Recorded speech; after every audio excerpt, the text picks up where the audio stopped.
जय श्री कृष्ण। नमस्कार दोस्तों, स्वागत है आप सभी का हमारे YouTube चैनल पर। दोस्तों, आज मैं आपको कार्तिक मास महात्म के 24वें अध्याय की कथा सुना रहा हूँ। प्रभु बोले, हे नारद, कृष्णा वेणी के तट से शिव और विष्णु के गणों ने वैश्यों के शरीर से कलह निकाली थी। वह आपने हमसे पहले कहा, यह आप बताइए कि ये नदियों का प्रभाव है अथवा उस क्षेत्र का। हे धर्मज्ञ, इसमें हमको बड़ा संदेह है। नारद जी बोले, कृष्णा साक्षात कृष्ण का शरीर है और वैनी महादेव जी का स्वरूप है, इसलिए इसके महात्म को चतुर्मुख ब्रह्मा भी नहीं कह सकते हैं। तो भी उसके विषय में कहूँगा, उसको सुनो। एक बार चाक्षुष मनवंतर में ब्रह्मा जी ने सुंदर से आदि शिखर पर यज्ञ करना चाहा।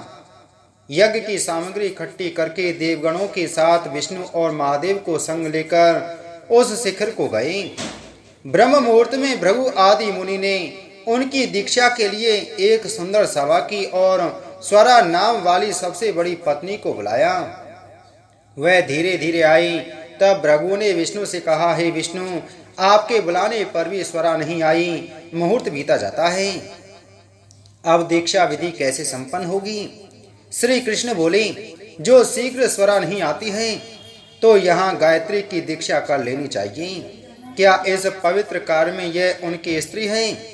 नारद ने कहा, शिवजी ने विष्णु के वचन को मान लिया। भृगु के इस वचन को सुन गायत्री को ब्रह्मा के दक्षिण भाग में बिठाकर दीक्षा विधि को प्रारंभ किया।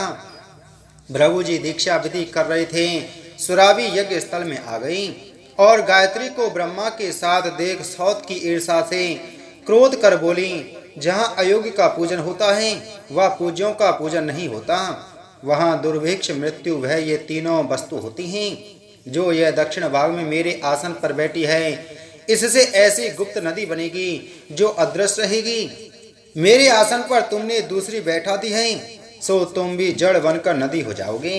देवता हाहाकार दंडवत कर स्वरा से प्रार्थना करने लगे, हे देवी, आपने जो हम ब्रह्मा आदि सबको श्राप दिया, जो हम बड़ी जड़ी भूत नदी बन जाएंगे तो ये तीनों लोग नष्ट हो जाएंगे, ये साप तुमने बिना विचार दे दिया, ये साप वापस ले लो। स्वरा बोली, हे देवताओं, तुमने यज्ञ के आदि में गणेश जी का पूजन नहीं किया, इससे मेरे क्रोध से ये विघ्न निसंदेह पैदा हुआ।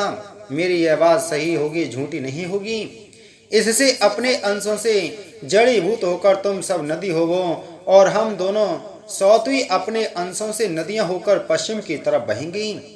नारद जी बोले, ऐसे स्वरा के वचन सुनकर ब्रह्मा, विष्णु, शिव ये तीनों जड़ सब जड़ीभूत होकर अपने अपने अंश से नदी हो गई। तब विष्णु कृष्णा नदी, शिव वेणी और ब्रह्मा कुमुदनी नदी हुए। ये सब अलग अलग नदी हुए।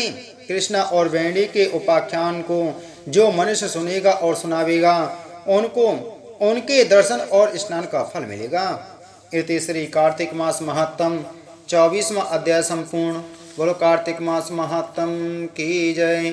बोलो विष्णु भगवान की जय।